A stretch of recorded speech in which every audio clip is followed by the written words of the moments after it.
Iran is an enemy. The possibility of ایران یک دشمن است. احتمال یک ایران مجهز به سلاح هسته‌ای بزرگترین تهدید امنیت ملی است که آمریکا و سراسر جهان با آن روبرو هستند. I urge the president to withdraw from the disastrous Obama-Iran nuclear. من رئیس جمهوری را تشویق به خروج از توافق هسته‌ای فاجعه بار اوباما با ایران کردم. هرچند این حرکت در وزارت خارجه و دفاع مخالف داشت، اما خوشبختانه پرزیدنت موافقت کرد و از توافق خارج شد که مهمترین گام برداشته شده در راستای امنیت ملی در 2 سال گذشته است. Instead of sending the Ayatollah billions, به جای ارسال میلیاردها دلار به آیت الله در تاریکی شب، ما باید بیشترین فشار اقتصادی را بر ایران بیاوریم. For that reason, last Congress I introduced به a همین bill دلیل در کنگره قبلی من طرح قطع تأمین نامشروع مالی ایران را معرفی کردم که دسترسی ایران به نظام مالی جهانی به طور کامل قطع می‌کند. این طرح را در کنگره جدید هم ارائه خواهم کرد. اگر هر زمانی بفهمیم که آیت الله در آستانه دستیابی به تسلیحات هسته‌ای است و من معتقدم جاه طلبی‌های او برای این منظور همچنان ادامه خواهد داشت، باید آماده استفاده از نیروی نظامی کوبنده باشیم تا مطمئن شویم این امر محقق نمی‌شود. to make sure that doesn't happen. Military force to destroy their nuclear capacity. نیروی نظامی برای انهدام ظرفیت هسته‌ای آنها که باید هدف ما باشد. چرا؟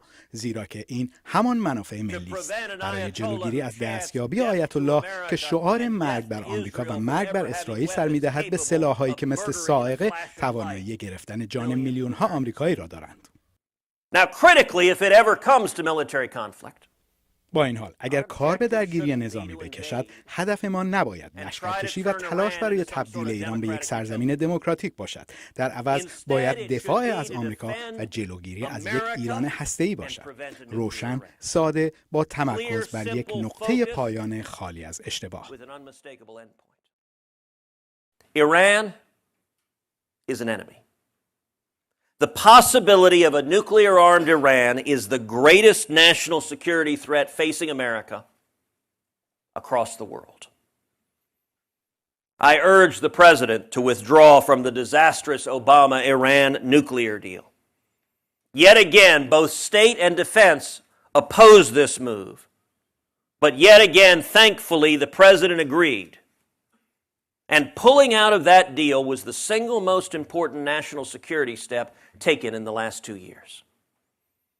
Instead of sending the Ayatollah billions in the dark of night, we should be imposing maximum economic pressure on Iran.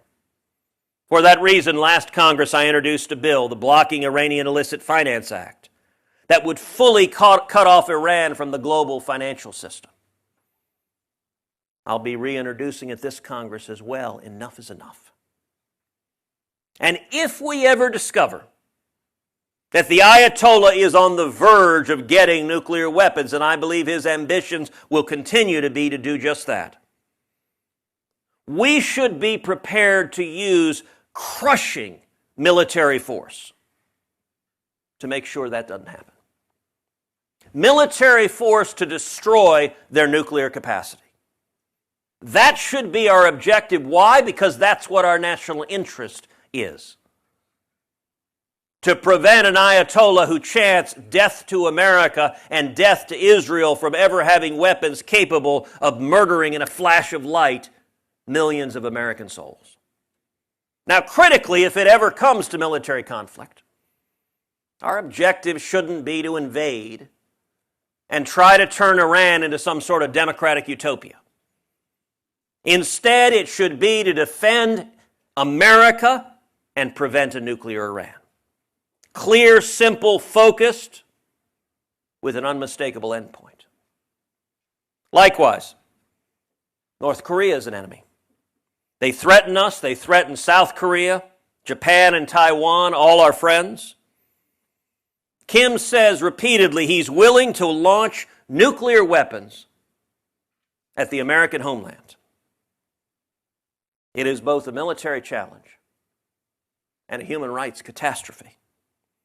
Here I push that we use all of our tools, from missile defense to using the bully pulpit to highlight the plight of seized and murdered Americans, such as Otto Warmbier. And if military intervention becomes the only way to stop a nuclear attack on American cities, then of course we have to be willing and able to do so with overwhelming force. And that unequivocal promise, by the way, is our single best hope at deterrence. Third, there are countries which are not enemies, but certainly not allies, which are rivals seeking to undermine and surpass our influence. I'm thinking primarily of Russia and China. Now, it's a practical matter. We have to do business with them. The global economy is intertwined, but we have to make sure we're aware of the risks and deal with open eyes with those risks. And we need to make sure we're maintaining a robust military to deter those rivals. We need to make sure we're protecting our allies from them. And we should be prepared to use sanctions and diplomatic pressure where necessary. China is undeniably our top geopolitical rival. Russia is second, and I'm glad that the liberals have recently discovered that. It's about time. Some of us remember Barack Obama turning to Mitt Romney in 2012 and saying, Mitt, the 80s have called and they want their foreign policy back. All we needed was President Trump for liberals to suddenly discover Russia's a bad place and Putin is a bad guy. I'll take late rather than never. Dealing with China is fraught with risks, from espionage to full-blown military threats. For too long, we failed to acknowledge the risks from China. We had our own Defense Department funding Chinese Confucius Institutes, which are programs at American universities that the Chinese say are for building cultural ties, but instead are being used for espionage. We likewise allowed the Chinese to participate in RIMPAC naval exercises, the world's largest military warfare exercise. In the last Congress, I introduced and passed legislation prohibiting both of those foolish practices.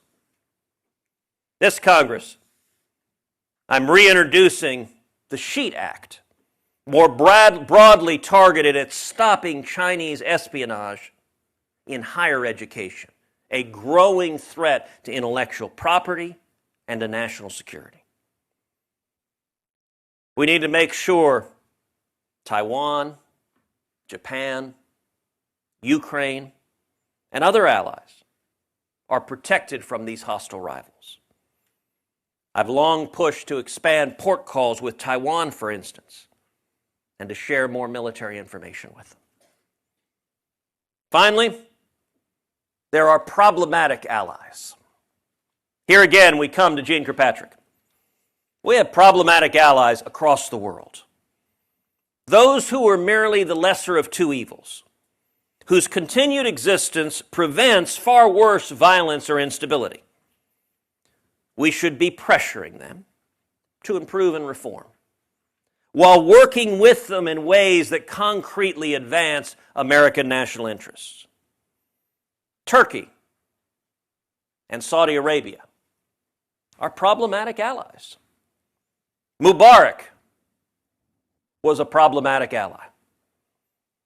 What the Saudis did to Khashoggi was wrong. It was horrific, state-sponsored murder. But nobody is under any illusions about the morality of the Saudis. In the Middle East, there are a lot of problematic actors. And the Saudis are a regional counterpoint to the Iranians, who are led by a genocidal maniac who wants to murder Americans. We need the Saudis and a strong Saudi Arabia to balance Iran on everything from Yemen to oil sanctions. It's simply not in our national interest to weaken the Saudis. Contrast that with the coalition of liberals and isolationists and even some self-described neoconservatives who regularly attack Saudi Arabia, including and especially in Congress.